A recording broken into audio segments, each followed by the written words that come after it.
proud of yourself for debating college kids who are unprepared to speak in front of an audience like yourself. Hold on.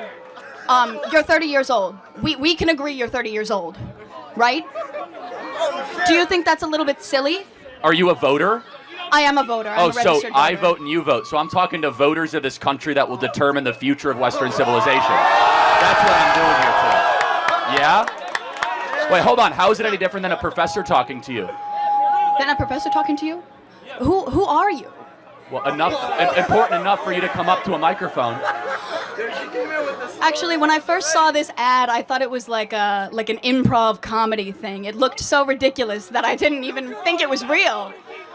Well, no, you could see. Look how popular Trump is on your campus. How does that make you feel? That's not comedy. That is a 5-alarm fire for Kamala Harris because she's probably going to lose Pennsylvania. Look. But no, I just want to be clear. Is there something wrong with talking to voters? No, there's nothing wrong with talking to voters. Well, that's what we're doing here today. It's an open mic. I think that you push a dangerous agenda. Such as? Your stance on abortion rights, for example. Here we go. Okay, so let me ask a question. What is your name? Jean. Jean. And what is your understanding of the current Republican Party's stance on federal intervention in abortion? Well, I know that they want to bring it back to the states, right? So it sounds like you do know that the Republican Party's current stance on abortion is they're against a federal ban on abortion. I do understand that, and we're talking about a yes. presidential election as the important election that we're talking about here. I understand that, yes. Great. So, again, I think this open dialogue is great. I think it's great you're here challenging Charlie, and I think it's great that he's willing to travel campuses across this country to talk to the next generation. We need more conversation. Now, where's the disagreement, though, on content? Because you could criticize style or why you're talking to people or dunk on someone personally, but where do you actually disagree with the substance? With the way that you edit content and specifically frame it so that people look bad talking to you. The way that you edit your content. We post unedited content. Let me just ask you one thing though, because personal insults can fly in all directions. Where is an area where you have a disagreement with the conservative movement, with Donald Trump, with Charlie Kirk, perhaps with myself? I was a presidential candidate last year. I think we need to talk about that more in the open, and the more we do, the stronger our country is going to be. We got a long line of people, but I want to hear from you one substantive area where you have an authentic disagreement, and I'd be glad to address it. I'm sure Charlie would too. Just in anything, political... Relating to any political topic where you have a disagreement. Let's air it. Okay. I disagree with some of the laws that are being pushed in Congress that are against the LGBTQ community and the trans community. Okay, so let's talk about that. I'm going to give you my view, and then I want to hear yours. Okay. My view is that if you're a fully grown adult, 18 or above, you're free to live how you want, dress how you want, marry who you want if you want, if you're over the age of 18. I agree. But you are not free to indoctrinate children in schools who are not yet of the age of consent. You are not free, just as you're a 17-year-old or a 15-year-old can't get a tattoo on their own, I don't think that you should be able to go or until the age of 18. And so the lines that I draw here is that men are free to claim to be women and swim in swimming pools. You're not free to claim trophies in a women's sports competition. You're not free to enter a women's locker room. You're not free to change a language. And you're not free to actually indoctrinate our children who are under the age of 5 in schools. Do we agree on the fact that adults should be able to live freely while still treating children differently? If so, we're on the same side of this issue. Listen, I agree with the majority of what you said. However, I don't think that you're understanding the implications of the laws that are trying to be passed. Look, we got a head start in the conversation. We got a long line behind you. But my only ask is, forget the personal attacks or the stylistic attacks. Focus on substance. The more we debate that, the stronger we're going to be as a country. Thank you for coming. Thank you. I don't think you're focusing on substance, though. That's the issue. Hold on. Look, he intentionally tried to provoke substance out of you. And you said, well, I'm worried about some laws Congress should pass. I have to ask, what laws are you talking about? Can you be specific? I'm sorry, I'm very nervous, but this is what you do. This is what you do. You take people and you put them under the spotlight, and you. Well, hold on. I didn't ask you to come up here. You voluntarily came to the front of the line. You didn't have to do that. You're purposely antagonizing people on campus, asking How? people to come up by spreading your weird agenda. How? What agenda is that? I'm confused though. So Charlie, I'll say this. We'll end on this and we'll go to the next question. When I was 18, and I'm not going to blame you for this, I also took for granted a lot of the stuff that the media force-fed me, because that's what you know at the age of 18. You say there are some vague laws making their way through Congress that are hostile to trans community. Know how? I don't think those do you laws know actually about, exist, but I don't blame you if Listen that's to me. what the cable media is feeding you. But let's get to the specifics, and then we're able to actually have an open dialogue. And that's one of the things I've learned over the last 20 years. I think that the issue is we're getting our media from different sources. Both people are getting media from these skewed sources. The facts that you're presenting are not always correct. And that's why we're here with no TV screens between us. So people who have policy-based substantive disagreements, we invite those. I think that's how we're going to get our country back. And as it relates to trans, which you brought up, 18 or above, you're free to live how you want. You're not free to force that onto somebody else, or especially kids. And if we agree on that, we make some progress. Thank you. Disagreements, yeah.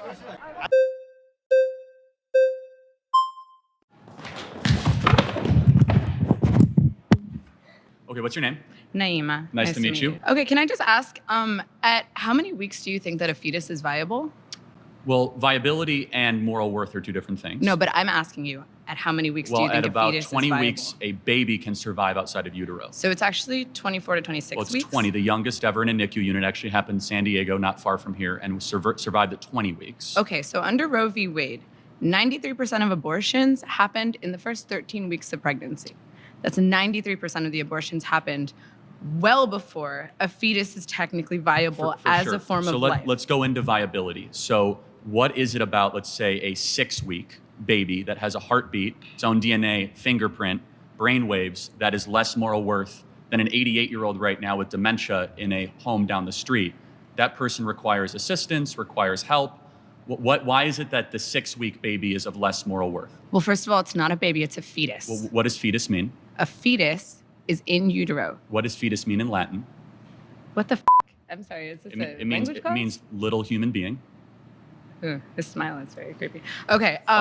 Smiling is creepy? No, your smile specifically. Got it. But let's go back to, we're losing track here. No, but is it, what species is the fetus?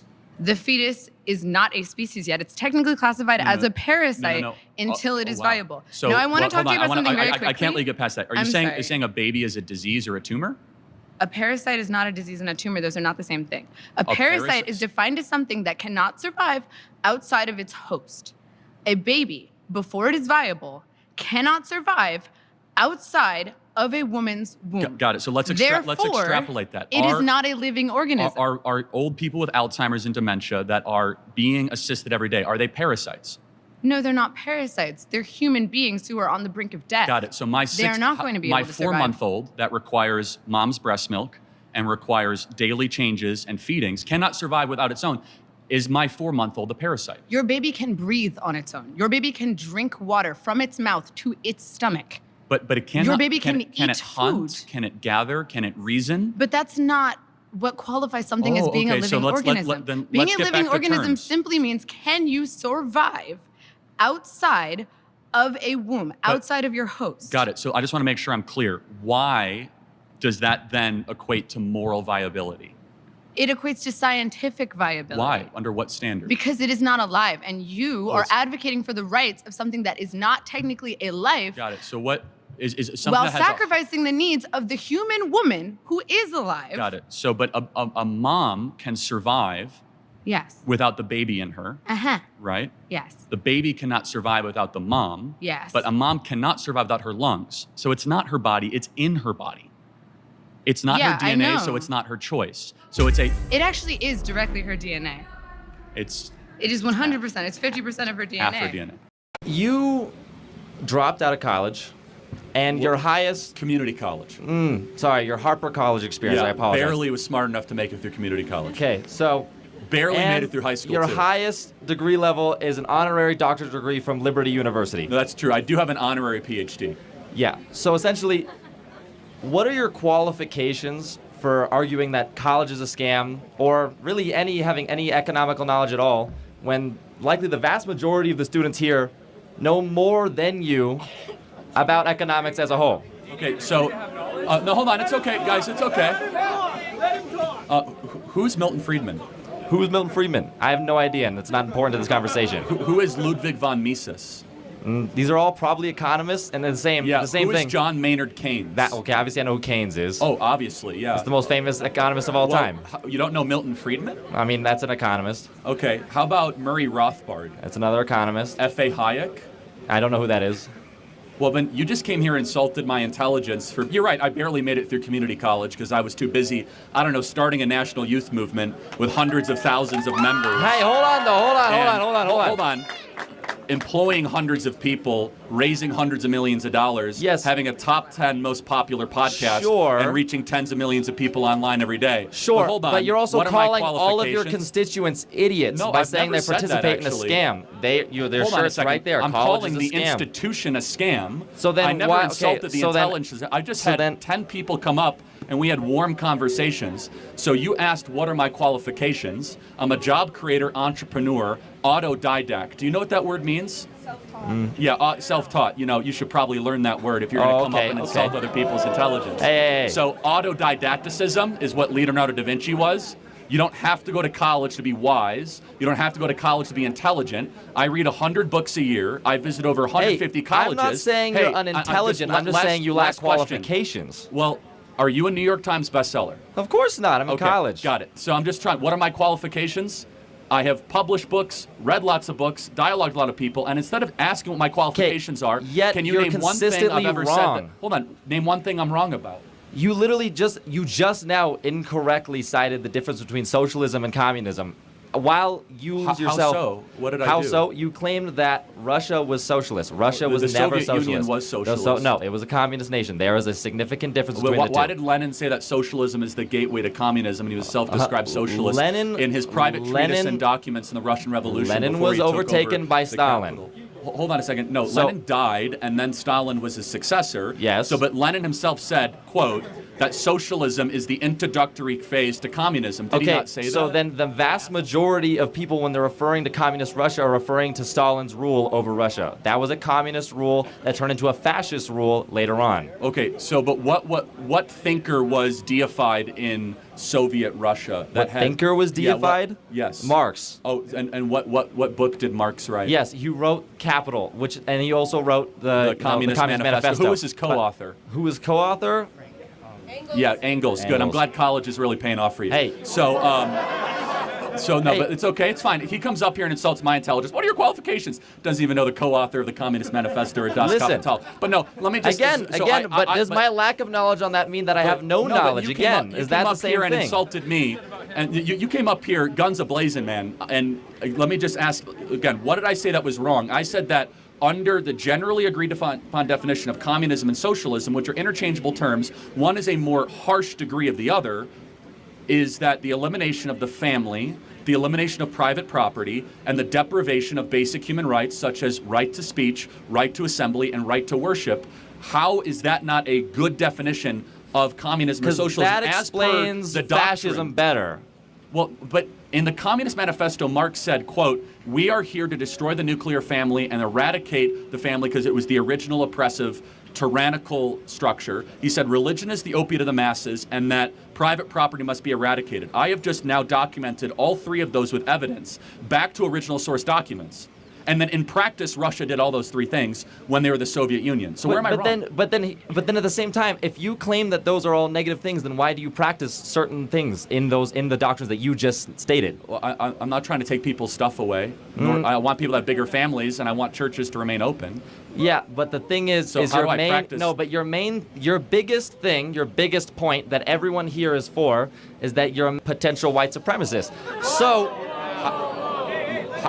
What evidence do you have that I'm a racist? I was just literally watching a video of you talking about whiteness as a whole, talking about whiteness as a concept, okay? And you were trying to explain how white privilege doesn't exist. Correct, it doesn't.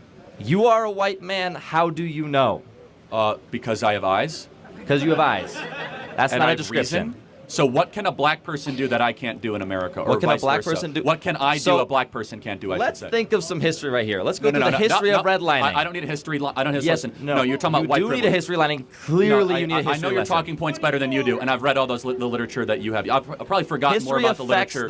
History affects the present day as well, and you know that's true. If you went to college, you would know. Well, hold on a second, but let me. So then why are you wearing the college as a scam shirt? Drop out. Well, because you could. So it's because you don't believe your own beliefs, and that's what I'm saying. Well, you can admit something's a scam and still get through it. That's why he's wearing it. Okay. Why? You could feel like you're getting ripped off by an airline But and still anyways, want to get to New York. that's not what we're talking okay? about anymore. Like you're like, I'm getting ripped off by a $1,000 ticket, but you still get on the airplane. Like it doesn't make you a hypocrite. It means that the people are ripping you off, and a lot of you are getting ripped off. But no. So as far as white privilege, just without the history lesson of Jim Crow, segregation, imperialism, colonialism, slavery, all the stuff that I know that you're going to say, but just concretely in America today, what can a white person do that a black person can't do? Black applicants to jobs are 50% less likely to get jobs if they have a black-sounding name. That's not even close to being true. That's not even close to being true. That is a literal. In fact, it's the opposite. I'm not going to argue your lived experience. I'm not going to. No. See, now you have to listen to him under your rules because a black person is going to say you're wrong. I am. He can say I'm wrong. I know. Come on up to the mic. I know. I read your. My name's Keemon Dixon. I have a really black name. Please tell me how 50% of my internships have been denied when I've worked for Senator Mike Lee, Mayor Trent Sachs, Speaker Mike Schultz. Hold on. I've worked for Congressman Burgess Owens. I've actually worked on his campaign. I've worked on the campaigns of John Huntsman Jr. Please tell me how my black experience and my black name has not given me shit. Go ahead. Hello. So from your talk, I gathered that a big problem you have is the government representing the will of the people, and you believe it should do a better job at that, correct? If you say that, how can you support Donald Trump when he has lost the popular vote twice? Okay. Because we don't elect presidents using the popular vote. No, it's okay. You got to follow up. Give her a follow-up. Yes, but you said you have an issue with the government not representing the will of the people. So if you personally have an issue with that, then why do you support him if that is not the will of the people? Right. So will and majority are two different things. Right? So are we a democracy? You're not here. Are we a democracy? Should we be? No, but are we? Why should we not be? Is that not a core fundamental point of American society? No. Has democracy appeared anywhere in the Constitution?